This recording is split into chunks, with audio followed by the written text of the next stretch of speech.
जय हिंद। स्वागत है आप सभी का एक बार फिर से लक्ष्य के यूट्यूब चैनल पर। और आज जो हम बात करेंगे वो हिस्ट्री की क्लास में हम मौर्य उत्तर काल की बात कर रहे थे। और इसमें हमने जो ये वाला सेक्शन है देशी शासकों वाला शुंग, कण्व, आद्र, सातवाहन, चेदी वंश, इस सेक्शन को हमने बहुत अच्छे से क्लियर कर लिया है। एक एक टर्म को हमने अच्छे से समझ लिया। जो भी एग्जाम में आने वाले टर्म्स हैं उन सभी टर्म्स को हमने बहुत अच्छे से पढ़ लिया है और समझ लिया है। इसके बाद जो आज हम बात करेंगे देशी शासकों, विदेशी शासकों को बात करेंगे। इसमें हिंदी, यूनानी और शक, पार्थियन और कुषाण आते हैं। इन शासकों के बारे में हम महत्वपूर्ण चीज़ों पर बात करेंगे जिनसे एक क्वेश्चन बन जाते हैं, क्योंकि बेसिकली इन सेक्शंस पर या जो है विदेशी शासक है इस पर जो है लोगों का ध्यान कम जाता है, वो कम पढ़ते हैं। और कम पढ़ने की वजह से क्या होता है कि यहाँ से एक नंबर का क्वेश्चन भी बनता है तो वो दिक्कत कर देता है। क्लियर है। और हम सभी लोग जानते हैं कि एक एक नंबर जो है कितना महत्वपूर्ण होता है हमें मेरिट में ऊपर से नीचे, नीचे से ऊपर ले जाने में। तो यहाँ पर जो विदेशी शासक है इसमें हिंदी, यूनानी, शक, पार्थियन और कुषाण, इसमें आज जो हम बात करेंगे वो हिंदी यूनानी और शक की बात करेंगे। पार्थियन और कुषाण को हम अगली क्लास में लेंगे। इसमें सबसे महत्वपूर्ण जो है कुषाण वंश है, तो ये थोड़ा सा हम ठीक से समझने का पूरा प्रयास करेंगे, क्योंकि इस वंश का प्रभाव बड़े पैमाने पर दिखाई देता है। हिंदी, यूनानी, शक और पार्थियन, इनके बारे में भी हम चीज़ों को समझते हैं और देखते हैं, क्योंकि लगभग 200 ईसा पूर्व पहले या 200 ईसा पूर्व तक हम ये देखते हैं कि भारत का जो उत्तर पश्चिम वाला एरिया है, यानी कि जो पाकिस्तान वाला जो क्षेत्र है, अगर आप इस क्षेत्र में हम बात करें, मेनली ये वाला जो एरिया है, इस एरिया में बाहरी आक्रमण होने शुरू हो गए थे और लगातार यहाँ पर आक्रमण हो रहे थे। अब चूंकि मौर्योत्तर काल के बाद, मौर्यों के बाद कोई भी शासन ऐसा नहीं बना कहाँ पर भारत में जो कि एक शासक रहा हो, और एक इतना विशाल साम्राज्य भी स्थापित नहीं हुआ मौर्यों के बाद प्राचीन काल में। वहीं अगर देखा जाए तो ये पश्चिमी क्षेत्र है, इन पश्चिमी क्षेत्रों पर तो यूनानियों का एक तरीके से रूल हो रहा था, यूनानी शासक जो है यहाँ पर आ रहे थे। वहीं अगर इन एरिया में बात करें तो इस एरिया में देशी शासकों ने रूल किया हुआ था, जो कि अभी हमने पढ़ा है। तो देशी शासक यहाँ बने हुए थे, आपस में लड़ रहे थे, काम कर रहे थे, वहीं इनके समानांतर यहाँ यूनानी शासक आ रहे थे। मुख्यतः भारत में जो हिंदी यूनानी शासक थे उन्होंने भारत में सबसे पहले प्रवेश किया, अटैक किया इस काल में। इनको उन्होंने अटैक क्यों किया, इस बात का जो कारण है वो ये रहा कि जो शक शासक हैं ये पहले कहाँ है, सीरिया में है। सीरिया के मध्य में, सीरिया के पास रह रहे हैं, और सीरिया में के पास ये लोग लगातार आसपास के क्षेत्रों को जीत रहे हैं, जो शक शासक है। लेकिन अब चीन की दीवार बन जाती है। अब वो वहाँ से लौट कर किधर की तरफ आते हैं, इधर की तरफ लौटते हैं जिधर भारत है। तो भारत की तरफ जब वो लौटते हैं तो यहाँ पर देखते हैं इस एरिया में कि एक बैक्टीरिया नामक एक जगह है, बैक्टीरिया नामक एक जगह है। तो बैक्टीरिया नामक जो एक जगह है वहाँ पर हिंद यूनानियों का रूल है, पार्थियंस का रूल है। तो यहाँ पर जो हिंद यूनानी है उधर से शकों का दबाव पड़ रहा है, शक लोग लगातार जो है हिंद यूनानियों पर अटैक किए जा रहे हैं। तो हिंद यूनानियों ने क्या किया कि भारत की तरफ बढ़ना शुरू कर दिया। तो अब यहाँ हम देखते हैं कि लगभग 200 ईसा पूर्व के पहले तक यहाँ हम पाते हैं कि हिंद यूनानी जो है भारत में प्रवेश करते हैं। तो भारत में प्रवेश करने वाले प्रथम आक्रमणकारी जो है वो बैक्टीरियाई यूनानी हुए, और हिंद यूनानी को जो है क्या कहा जाता है, बैक्टीरियाई यूनानी। ठीक है, बैक्टीरियाई यूनानी कहा जाता है किसे, हिंद यूनानी को बैक्टीरियाई यूनानी भी कहा जाता है। तो प्रथम आक्रमण किया इन्होंने, और इस आक्रमण में हम देखते हैं कि ये भारत के बहुत से हिस्सों को जीत लेते हैं, जिसमें प्रमुख अगर शासकों की बात करें बैक्टीरियाई यूनानियों में प्रमुख शासक, तो एक प्रमुख शासक कौन है, डेमेट्रियस है। एक डेमेट्रियस प्रमुख शासक है, डेमेट्रियस, और एक मिनांडर। देखिए शासक कई हुए हैं, लेकिन जिनको हमें पढ़ना है, जिनसे हमारे क्वेश्चंस क्रिएट होते हैं, वो मुख्य रूप से डेमेट्रियस और मिनांडर है। तो भारतीय राजा की उपाधि इसने धारण की, भारत की सीमा में इसने सर्वप्रथम प्रवेश किया। किसने, डेमेट्रियस ने। भारत, पहला हिंद यूनानी जिसने भारत की सीमा में प्रवेश किया। भारत की सीमा में प्रवेश करने वाला प्रथम हिंद यूनानी कौन है, प्रथम हिंद यूनानी कौन है या बैक्टीरियाई कौन है, वह है डेमेट्रियस। कौन है, डेमेट्रियस। अक्सर क्वेश्चन पूछा जाता है। इसने लगभग जो ये प्रवेश किया वो 183 ईसा पूर्व में किया, और 183 ईसा पूर्व के आसपास जब इसने प्रवेश किया तो पंजाब के आसपास के क्षेत्र को इसने जीता, जो पाकिस्तान पंजाब वाला जो क्षेत्र है और इंडिया का पाकिस्तान वाला पंजाब वाला जो क्षेत्र है वहाँ को उसने जीता। और इसने जो अपनी राजधानी है वो किसको बनाया? साकल को बनाया। साकल का ही वर्तमान नाम क्या है? सियालकोट है। तो आराम से ध्यान रखिएगा, बहुत बड़े पैमाने पर इस प्रश्न को पूछा गया है कि हिंद यूनानियों की राजधानी क्या थी? साकल। या मिनांडर की राजधानी क्या थी? साकल थी। और अभी जो है सियालकोट है। तो इनमें से कोई सा भी नाम इसको लेकर पूछ सकता है। इसके अलावा देखा जाए तो डेमेट्रियस ने भारतीय राजा की उपाधि भी धारण की। भारतीय राजा, ये उपाधि धारण की इसने, भारतीय राजा, ये क्या है? उपाधि है। और ये किसने धारण की है? ये उपाधि धारण की है डेमेट्रियस ने। तो बात समझ में आ रही है? क्लियर है? इसके अलावा डेमेट्रियस या कहा जाए यूनानियों को या हिंद यूनानियों को इतने बड़े पैमाने पर याद क्यों किया जाता है? वो इस वजह से किया जाता है क्योंकि इन्होंने सिक्कों को बहुत ही अच्छे ढंग से ढालने की प्रक्रिया को शुरू किया, एक ढांचे में ढालने की प्रक्रिया को शुरू किया, यानी कि सिक्कों को एक निश्चित आकृति प्रदान की। तो डेमेट्रियस ने जो है जो सिक्के जारी किए उस पर इसने जो मुख्य रूप से इस्तेमाल किया वो यूनानी और खरोष्टी लिपि का इस्तेमाल किया। किसका? यूनानी और खरोष्टी लिपि का इस्तेमाल जो है इसने किस पर किया है? अपने सिक्कों पर किया है। ठीक है, सिक्कों पर इसने यूनानी और खरोष्टी लिपि का निर्माण को लिखा है। तो ये क्वेश्चन भी कई बार पूछा गया है कि यूनानी और खरोष्टी लिपि किस हिंद यूनानी शासक के सिक्कों पर मिलते हैं? तो डेमेट्रियस के सिक्कों पर ये दोनों लिपियां दिखाई देती है। देखिए, जो हिंद यूनानी शासक थे वो भारतीय परंपरा के साथ या भारतीय लोगों के साथ एक साथ मिलजुल गए और उनके साथ ही रहने लगे। एक तरीके से कहा जाए तो यहाँ पर भारतीय लोगों द्वारा इनका विरोध नहीं किया गया या भारतीय राजाओं द्वारा बड़े पैमाने पर विरोध नहीं किया गया। भारतीय राजाओं के साथ युद्ध होते रहते थे लेकिन जगह को लेने के लिए होते थे, या लोगों के द्वारा भी जो है इनका विरोध नहीं किया गया, क्योंकि ये जो शासक हुए इन शासकों ने भारतीय लोगों को भी उसी तरीके से सम्मान दिया। उनकी कल्चर, जो उनके राज्य में रहते थे उनके जो भावनाएं थी उनके साथ अच्छे से रहते थे। तो इसके बाद क्या हुआ, जो अच्छे से मिलकर रहते थे तो इनका जो है विरोध नहीं हुआ। तो ये जानते थे हिंद यूनानी कि हमें जो है यहाँ के लोगों के साथ ही अच्छे से रहना है, तभी हम लोग अच्छे से रूल कर पाएंगे। तो डेमेट्रियस को जो है भारत की सीमा में प्रवेश करने वाला पहला हिंद यूनानी ये रहा है। और इसने जो है भारतीय राजा की उपाधि भी धारण की है। किसकी उपाधि धारण की है? भारतीय राजा की उपाधि धारण की है। और 183 ईसा पूर्व में इसने भारत में प्रवेश किया। साकल पंजाब के पास है, सियालकोट उसको राजधानी के रूप में इसने बनाया। यूनानी और खरोष्टी लिपि में अपने सिक्कों पर इसने जो है लिखवाया है, जो लिपि का इस्तेमाल किया है, विभिन्न प्रकार की लिपियों का इस्तेमाल किया है। भारतीय राजा भी उसने लिखवाया अपने सिक्कों पर, और लिपियाँ जो है यूनानी और खरोष्टी इस्तेमाल की है सिक्कों पर। तो इस तरीके से हम देखते हैं कि जो व्यक्ति है यूनानी शासक है ये। इसके बाद जो आता है वो यूक्रेटाइज आता है। यूक्रेटाइज जो है डेमेट्रियस के बाद हिंद यूनानी शासक बनता है एक। कौन? यूक्रेटाइज। ये भी एक शासक है जो कि हिंद यूनानी शासक है। कौन? यूक्रेटाइज्ड।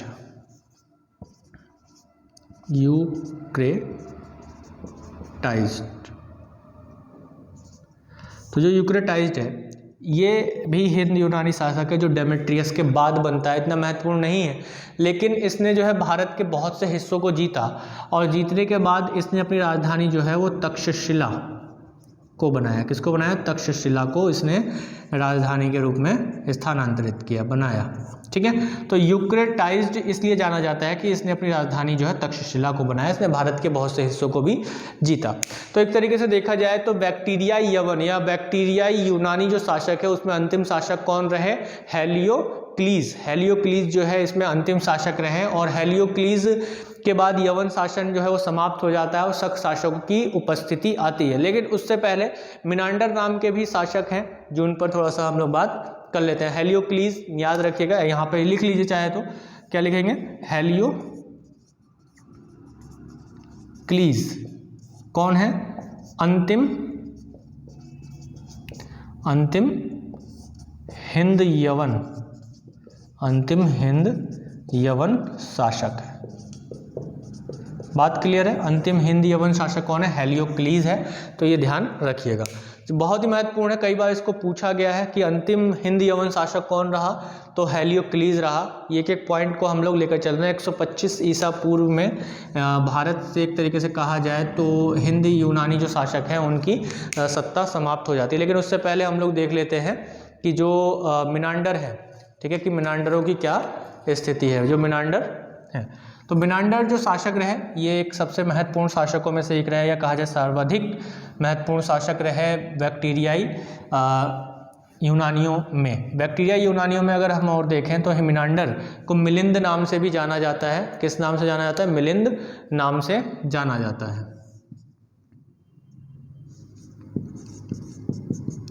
मिनांडर ये 165 से 145 ईसा पूर्व तक भारत में रहते हैं। मिनांडर को बौद्ध ग्रंथों में, आपको याद आ रहा होगा जब मैंने आपको बौद्ध साहित्य पढ़ाया था या उसमें आपको बताया था कि बौद्ध ग्रंथों में क्या कहा गया है? मिलिंद कहा गया है। इनको लेकर एक किताब है, बौद्ध ग्रंथ है, जिसका नाम है मिलिंद पन्हो। क्या नाम है? मिलिंद पन्हो। बहुत अच्छे से समझाया है। इसमें क्या है? मिलिंद यानी कि मिनांडर और नागसेन। नागसेन नागार्जुन का ही नामांतरण है। नामांतरण मतलब कि नाम बदला हुआ एक तरीके से नाम है। तो नागार्जुन यानी कि नागसेन और मिलिंद के बीच जो एक बात हुई है, बौद्ध धर्म को लेकर प्रश्न उत्तर हुए हैं, चर्चा हुई है, उसको मिलिंद पन्हो में डाला गया है। यानी कि मिलिंद के पन्हो मतलब मिलिंद के प्रश्न। तो मिलिंद किसे कहा गया है? मिनांडर को कहा गया है बौद्ध साहित्यों में। और इसने फिर बाद में बौद्ध धर्म को स्वीकार कर लिया, बौद्ध धर्म का हो गया, बौद्ध धर्म को इसने अपनाया और एक तरजीह बड़े पैमाने पर दी। इसने अपने सिक्कों पर धर्म चक्र शब्द को लिखवाया, जो कि बौद्ध धर्म से संबंध रखता है। इसने अपने सिक्के पर क्या लिखवाया, जो एक महत्वपूर्ण पक्ष है? धर्म चक्र। धर्म चक्र शब्द को इसने अपने सिक्कों पर जगह दी, जो कि किससे संबंध रखता है? बौद्ध धर्म में गौतम बुद्ध के प्रथम उपदेश से इसका संबंध है। किसका? बौद्ध धर्म में जो गौतम बुद्ध हैं उन्होंने जो प्रथम उपदेश दिया था उसको क्या कहा जाता है? धर्म चक्र प्रवर्तन कहा जाता है। तो कहाँ उन्होंने प्रथम उपदेश दिया था? सारनाथ में दिया था। तो उस चीज़ को डिनोट करने के लिए इसने अपने सिक्कों पर धर्म चक्र को अंकित करवाया। धर्म चक्र को जो है इसने अपने सिक्कों पर लिखवाया। यह प्रथम शासक था। मिनांडर जो है वो प्रथम शासक था, प्रथम शासक रहा जिसने जो है सोने के सिक्के जारी करवाए। किसके सिक्के? सोने के सिक्के जारी करवाए। देखिए, यूनानियों को मुख्य रूप से जो जाना जाता है वो सिक्कों के लिए जाना जाता है, और इसमें भी इसने सोने के सिक्के पहली बार जारी करवाए। ऐसा शासक जिसने पहले बार सोने के सिक्के जारी करवाए, गोल्ड के कॉइन्स जो हैं इसने जारी करवाए। इसके अलावा जो चांदी के सिक्के थे उनके लिए यूनानी एक शब्द का अक्सर इस्तेमाल देखने को मिलता है, जिसे द्रम कहते हैं। द्रम जो है ये एक यूनानी भाषा में चांदी के सिक्कों को कहा जाता था। यूनानी भाषा का शब्द है ये, ठीक है, जिसे चांदी के जो सिक्के होते थे उसे क्या कहा जाता था? द्रम। तो द्रम क्या है? द्रम चांदी के सिक्के हैं। ये प्रश्न कई बार अलग अलग एग्जाम्स में पुटअप्स किए गए हैं और पूछे गए हैं। इसके अलावा अगर देखा जाए तो हिंद यूनानियों ने भारत में बहुत सी चीज़ों को छोड़ा या बहुत सी चीज़ों को हमें देखने को मिलता है। हिंद यूनानियों को जो मुख्य रूप से याद किया जाता है वो इन्हीं कारणों से याद किया जाता है कि इन्होंने बहुत सी नई चीज़ों का प्रचलन शुरू किया, जैसे कि मुख्य रूप से सिक्कों का। अगर देखा जाए तो भारत में इनसे पहले जो मौर्य काल थे या देशी जो शासक थे उनमें जो सिक्के चलते थे उनको आहत सिक्के कहा जाता था। उनको एक निश्चित आकृति प्रदान नहीं थी, वो किसी भी आकार के हो सकते थे और उस पर राजाओं के नाम या चिन्ह इस प्रकार के अंकित नहीं होते थे मुख्य रूप से कि उनका यह अंदाज़ा लगाया जा सके कि ये किस राजा का है। तो यहाँ जो आहत सिक्के हैं उनको आइडेंटिफाई करना बड़ा ही मुश्किल होता है कि ये किस राजा के काल में बने होंगे या किस राजा के ये सिक्के रहे होंगे। लेकिन जो हिंद यूनानी शासक है इन्होंने सिक्कों को एक सही प्रारूप दिया, एक ढांचा दिया, यानी कि एक गोल आकृति दी और उस पर राजाओं के नाम, चिन्ह, इन सब चीज़ों को भी अंकित किया। राजाओं में दैवीय तत्व तक का कंसेप्ट जो है ये लेकर आए। अगर हम यूनानियों की बात करें, यूनानियों ने भारत में क्या चीज़ें छोड़ी, तो सबसे पहली बात कि इन्होंने राजतत्व में दैवीय गुण देखा, बताया राजतत्व में दैवीय गुण की बात की। राजतत्व में दैवीय गुण का मतलब क्या हो गया, यानी कि इन्होंने कहा कि जो राजा होता है उसमें देवताओं के गुण होते हैं, यानी कि वो देवता की परछाई हैं और अपनी प्रजा की रक्षा के लिए, लोगों की रक्षा के लिए देवताओं ने उसे धरती पर भेजा है। यानी कि राजा क्या है, देवताओं का दूत है। तो इसके अंदर राज तत्व में दैवीय गुण की जो संकल्पना है वो किसने दी, इन्होंने ही दी सबसे पहले। और उसके बाद अगर देखा जाए तो भारत में सातवाहन जो शासक हुए उन्होंने भी दैवीय गुण को अपनाया, यानी कि जो राजा होता है वो देवताओं का जो है एक तरीके से कहा जा सकता है प्रतिनिधि होता है, देवताओं की ओर से लोगों की रक्षा के लिए वो आता है। तो ये दैवीय गुण को इन्होंने दिया। सोने के सिक्के या फिर जो साँचों से सिक्कों के निर्माण की विधि इन्होंने बताई। सबसे महत्वपूर्ण बात एक और क्या,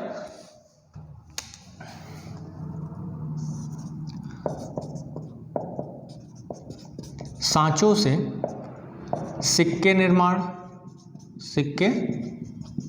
निर्माण की विधि इन्होंने बताई, ठीक है। और उस पर राजा के नाम, तिथि, चित्र ये सब अंकित किए गए। इस पर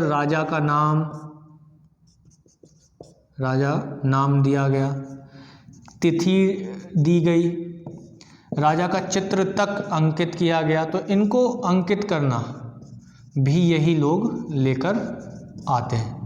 इसके अलावा देखा जाए तो यूनानियों ने ज्योतिष विज्ञान को भी प्रस्तुत किया, यानी कि ज्योतिष विज्ञान का विकास किया। ज्योतिष विज्ञान जो आया भारत में, या मुख्य रूप से कहा जाए भारत में जो देखने को मिलता है ज्योतिष विज्ञान, उसका श्रेय हिंद यूनानियों को दिया जाता है, ज्योतिष विज्ञान का विकास। फिर इसके बाद अगर हम देखें तो हम ये पाते हैं कि हिंद यूनानियों ने एक नवीन कला शैली को विकास किया, जिसे हेलेनिस्टिक कहा जाता है। एक नवीन कला शैली का विकास किया, जिसे क्या कहा जाता है, हेलेनिस्टिक कहा जाता है। ये कंप्लीट यूनानी नहीं है, इसमें भारतीय मिश्रण भी है। और एक तरीके से और एक कला शैली का अगर उदाहरण देखा जाए तो गांधार कला शैली जो है, गांधार कला शैली, ये महत्वपूर्ण कला शैली है। इन कला शैलियों पर मैं अभी इस चैप्टर के एंड में बात करूंगा। गांधार कला शैली, मथुरा कला शैली, ये जो कला शैलियां हैं ये मूर्ति कला के लिए महत्वपूर्ण रहीं, उन पर मैं आगे बात करूंगा। इसके अलावा जो नाटक वगैरह होते हैं या रंगमंच पर जो पर्दा उठता है या गिरता है वो आपने देखा होगा, तो वो भी यही लोग लेकर आए हैं। यानी कि रंगमंच पर जो पर्दा है उसको यूनानियों द्वारा इंट्रोड्यूस किया गया। यानी कि नाटक जब शुरू होने वाला होता है तो क्या होता है, पर्दा हटता है, तो वही जो पर्दा हटना और लगना है वो कंसेप्ट भी जो है यूनानियों द्वारा ही प्रस्तुत किया गया था। तो भारत में गांधार कला शैली है या हेलेनिस्टिक जो कला शैली है वो मुख्य रूप से इनके द्वारा ज्योतिष विज्ञान का विकास किया इन्होंने। और सांचों में सिक्कों का सबसे महत्वपूर्ण यही है कि ये क्वेश्चन कई बार पूछा जाता है कि सिक्कों को एक निश्चित आकार किसने दिया, तो हिंद यूनानी जो भारत है उन्होंने सिक्कों को एक निश्चित आकार दिया, जिस पर राजा का नाम होता था, एक डेट होती थी और एक चित्र जो है राजा का अंकित भी होता था इस चित्र में। यानी कि आहत सिक्कों के बाद एक कहा जाए एक निश्चित आकार का सिक्का यहाँ पर आया। आहत सिक्के जो थे वो निश्चित आकार के नहीं होते थे। इसके बाद अगर हम देखें तो भारत में मेनांडर हुए और इनसे पहले जो हिंद यूनानी शासक हुए, उसके बाद कौन आते हैं, इसके बाद आते हैं शक शासक। कि जो शक डायनेस्टी है, जो शक शासक है वो भारत में आते हैं, क्योंकि मैंने जैसा कि आपको शुरुआत में ही बताया कि पीछे से सीरिया की तरफ से और उधर चीन में एक ऊंची दीवार बन जाने से, चीन की दीवार बन जाने से चीन सुरक्षित हो जाता है शकों से।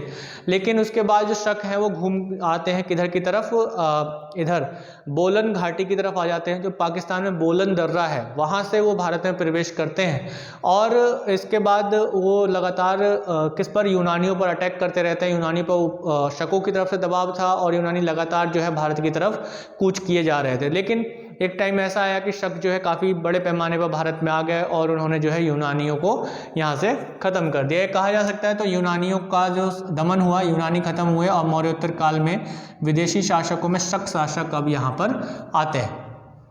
शक शासकों के जो प्रथम राजा रहे उनमें जो माना जाता है कि माइस नाम के एक शासक हुए, वो प्रथम शासक रहे, ऐसा कहा जाता है, माना जाता है। कोई एक ऑथेंटिक प्रमाण नहीं मिलता है, लेकिन हमें जो है शक शासकों में जो देखना है वो यूनानियों के बाद ये भारत में आए। कहाँ से आए? बोलन दर्रे से आए। ये महत्वपूर्ण ध्यान रखिए, कहाँ से आए? ये बोलन दर्रे से आए।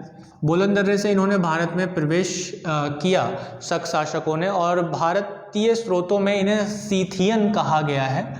भारतीय स्रोतों में क्या कहा गया है? इन्हें सीथियन कहा गया। सीथियन क्यों कहा गया है? क्योंकि ये सीरिया के निवासी थे, या सीरिया के आसपास जो रहते थे, सीरिया के उत्तर में मुख्य रूप से ये निवास करते थे। तो इन्हें भारतीय स्रोतों में सीथियन कहा गया है। किसे? शकों को। यूनानियों के बाद ये भारत आए और अधिकांश भाग पर इन्होंने नियंत्रण किया।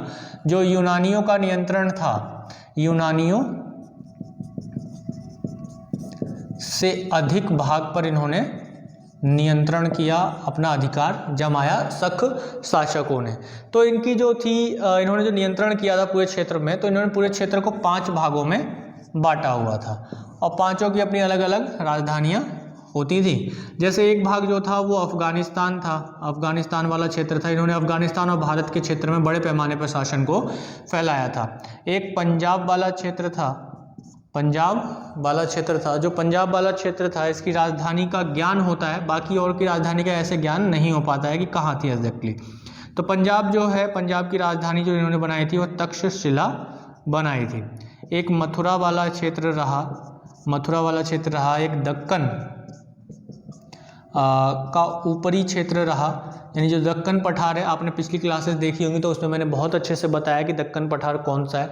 तो उसके उत्तर वाला क्षेत्र जो रहा, यानी मुख्य रूप से कहा जाए कि विंध्याचल पर्वत के उत्तर का क्षेत्र, यानी कि हमारा वाला जो क्षेत्र है, आप एक बार फिर से यहाँ पर समझने के लिए देख सकते हैं कि यहाँ पर ये विंध्याचल पर्वत श्रेणी है, बीच में यहाँ नर्मदा नदी बह रही है, इधर सतपुड़ा है। तो ये वाला जो क्षेत्र रहा मेनली, इस पूरे क्षेत्र पर कहा जा सकता है कि जो शक शासक हैं उनका रूल हो जाता है बड़े पैमाने पर। ठीक है, तो इस पूरे एरिया में गुजरात वगैरह तक और कोंकण तक, आगे चल के फिर ये कोंकण वगैरह तक, रुद्रदामन प्रथम के समय तक इस पूरे एरिया को ये जीत लेते हैं। तो यहाँ तक पहुँच जाता है इनका शासन। फिर इसके बाद पश्चिमी भारत, ठीक है, पश्चिम भारत वाला एरिया।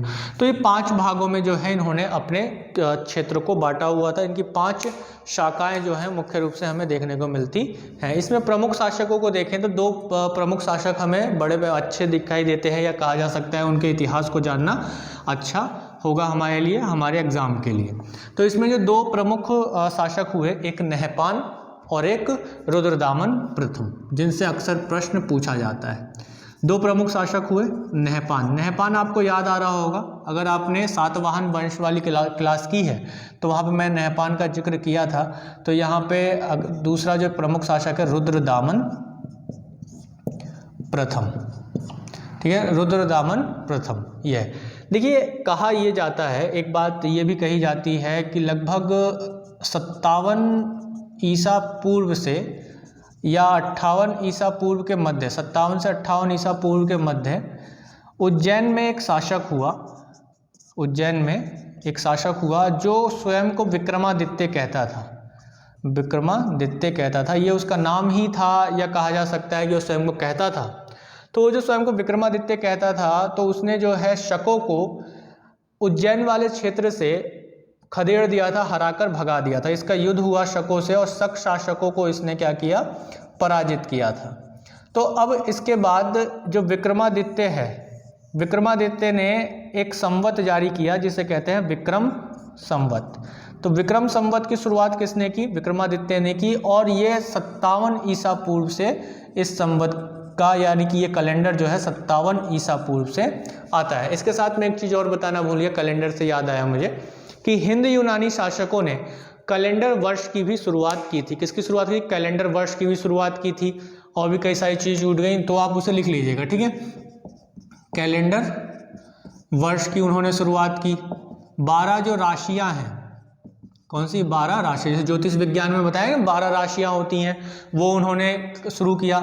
सप्ताह में 7 दिन, इसकी भी शुरुआत उन्होंने की थी।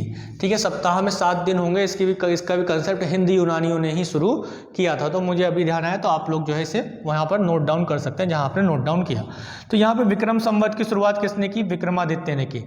अब इसके बाद विक्रमादित्य कब और कैसे एक तरीके से कहा जा सकता है कि उच्च पद बन गया, या कहा जाए कि ऐसी उपाधि जो एक बलशाली हो। और आप यकीन मानिए कि उसके बाद हर कोई दूसरा शासक यानी कि भारत में इतने विक्रमादित्य हुए, यानी कि कहा जा सकता है कि उस काल में ही लगभग 14 विक्रमादित्य हो गए, यानी कि अलग अलग राजा जो कि एक बड़ा युद्ध जीत जाता था वो स्वयं को विक्रमादित्य की उपाधि दे देता था। तो यहाँ पे विक्रमादित्य भारत में कई हुए, जैसे कि चंद्रगुप्त, जो चंद्रगुप्त प्रथम है ना, चंद्रगुप्त प्रथम है, उन्होंने विक्रमादित्य, तो ऐसे विक्रमादित्य की उपाधि जो है कई सारी दिखाई देती हैं भारत में।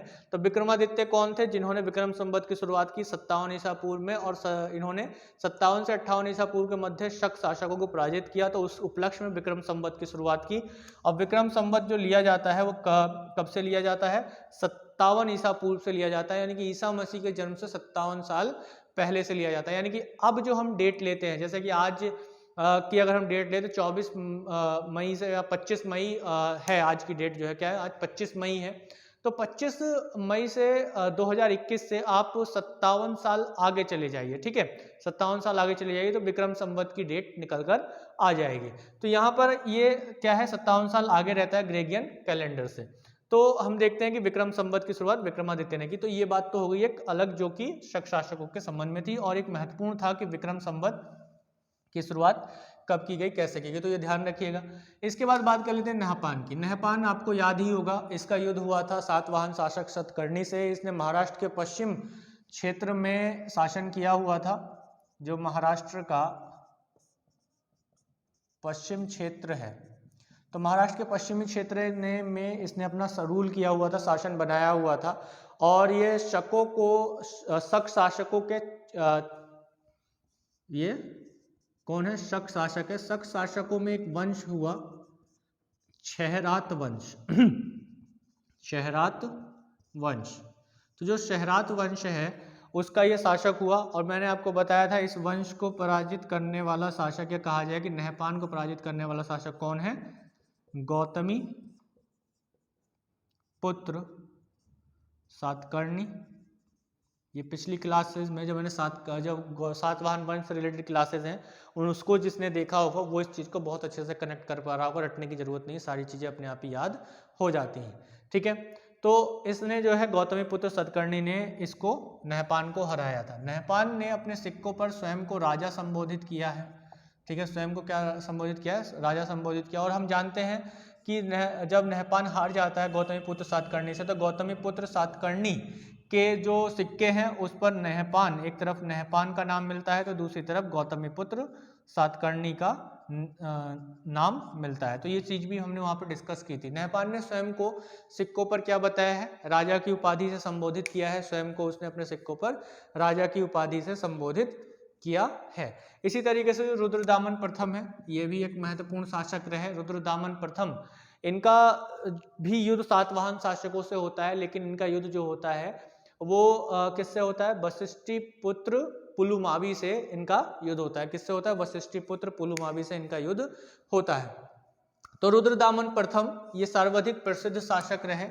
ये कहा जा सकता है सबसे प्रसिद्ध शासक रहे, सबसे प्रसिद्ध शासक रहे। कौन? रुद्रदामन प्रथम। रुद्रदामन प्रथम सबसे प्रसिद्ध शासक रहे, और इन्होंने, ये जो है संस्कृत के बड़े प्रेमी जाने जाते हैं, और इन्होंने पहली बार विशुद्ध संस्कृत में, संस्कृत प्रेमी है ये, ध्यान रखिएगा, संस्कृत प्रेमी, और इन्होंने पहली बार विशुद्ध यानी कि पूर्ण शुद्ध संस्कृत में एक अभिलेख लिखवाया, जो सबसे लंबा संस्कृत में लिखा गया अब तक का अभिलेख है, जो जूनागढ़ अभिलेख है। जूनागढ़ अभिलेख या गिरनार अभिलेख, गिरनार जूनागढ़ जिले में है अभिलेख। ये संस्कृत में लिखा गया अब तक का सबसे बड़ा, और शुद्ध संस्कृत में लिखा गया अब तक का सबसे बड़ा अभिलेख है, जो कि रुद्रदामन प्रथम ने लिखवाया। रुद्रदामन को सुदर्शन झील के सुदर्शन झील के जीर्णोद्वार के लिए भी जाना जाता है, उसको पुनर्निर्माण करवाया था सुदर्शन झील का किसने? रुद्रदामन प्रथम ने। सुदर्शन झील का जीर्णोद्वार करवाया, उसको एक बार फिर से ठीक करवाया। इसका निर्माण किसके काल में हुआ था? सुदर्शन झील का निर्माण कमेंट बॉक्स में जल्दी से बताइए। अशोक के काल में हुआ था। किसके काल में हुआ था? अशोक के। अशोक का जो राज्यपाल था उसने सुदर्शन झील का निर्माण करवाया था सौराष्ट्र वाले एरिया में, यानी कि ये गुजरात वाला क्षेत्र है। और जल्दी से कमेंट बॉक्स में आप डाल दीजिए कि सुदर्शन झील का निर्माण करवाने वाले अशोक के राज्यपाल का नाम क्या था। ठीक है, जल्दी से कमेंट बॉक्स में डालिए, क्योंकि अशोक का जब चैप्टर मैंने आपको बताया था, मौर्य वंश जब मैंने आपको पढ़ाया था, तो इसका जिक्र भी मैंने वहां पर किया था। देखिए, इतिहास से कहानियों सब एक दूसरे के साथ कनेक्टेड चलती हैं। अगर आपने शुरू से क्लासेस की हैं तो सारी चीजें आपको अच्छे से समझ में आ रही होंगी। बाकी आप लोगों के ही हाथ में है, आपका जीवन आप किस तरीके से इसे आगे बढ़ाते हैं और आगे तक लेकर जाते हैं। तो रुद्रदामन प्रथम का युद्ध किसके साथ हुआ था? वशिष्ठ पुत्र पुलुमावी के साथ हुआ था, और पुलुमावी जो है वो हार जाता है रुद्रदामन प्रथम से। तो उस समय भी मैंने जब सातवाहन वंश को पढ़ाया था तब भी मैंने इस चीज का जिक्र किया था। तो यहाँ तक हमने मौर्योत्तर काल में जो विदेशी शासक हैं उसमें हमने बात कर ली अभी हिंद यूनानी शासकों की, उनके द्वारा जो भारत में चीजें आई उसकी बात कर ली। शक शासकों की बात कर ली। शक में भी दो, नहपान और रुद्रदामन प्रथम महत्वपूर्ण रहे, और इनसे जो आने वाले क्वेश्चन है वो यही क्वेश्चंस आपको बार बार रिपीटेड मिलेंगे। और सिक्कों का रोल बहुत अच्छा है इसमें, बहुत ही महत्वपूर्ण है। जब आगे चल के प्रशासनिक और सिक्कों के संबंध में विदेशी शासकों के बारे में बात करेंगे तो और अच्छे से चीजों को समझने का प्रयास करेंगे। इसके बाद जो हम आगे बात करेंगे पर्थियंस और कुषाण वंश की, बहुत ही अच्छे से डिटेल में बात करेंगे। पर्थियंस भी ज़्यादा बड़ा चैप्टर नहीं है, इसमें 2-3 लाइन बहुत ही महत्वपूर्ण है पर्थियंस को लेकर, उसको मैं जरूर करवाऊंगा आप लोगों को, क्योंकि उससे क्वेश्चंस क्रिएट होते हैं, स्टेटमेंट्स में क्वेश्चन क्रिएट हो जाए। अगर आप लोक सेवा आयोग की परीक्षा की तैयारी कर रहे हैं तो भी आपके लिए बहुत ही महत्वपूर्ण होगा। ये सारी क्लासेस महत्वपूर्ण है, क्योंकि ये किसी एक एग्जाम के लिए नहीं है, यूनिवर्सल है ये भाई, यूनिवर्सल पढ़ा रहा हूँ मैं। यानी कि कोई भी आप एग्जाम दे रहे हो जिसमें जीएस का सेक्शन आ रहा है तो कुछ भी नहीं छूटेगा अगर आपने सारी क्लासेस ईमानदारी के साथ, पंक्चुअलिटी के साथ की हैं तो। ठीक है, चलिए तो आगे अगली क्लास में मिलेंगे पर्थियंस और कुषाण वंश को लेकर। कुषाण वंश से तो क्वेश्चन बहुत ही महत्वपूर्ण आते हैं, तो उन पर हम बात करेंगे मुख्य रूप से कनिष्क के काल को लेकर। तो चलिए मिलते हैं अगली क्लास में। लाइक, शेयर एंड सब्सक्राइब करना ना भूलें। धन्यवाद, जय हिंद।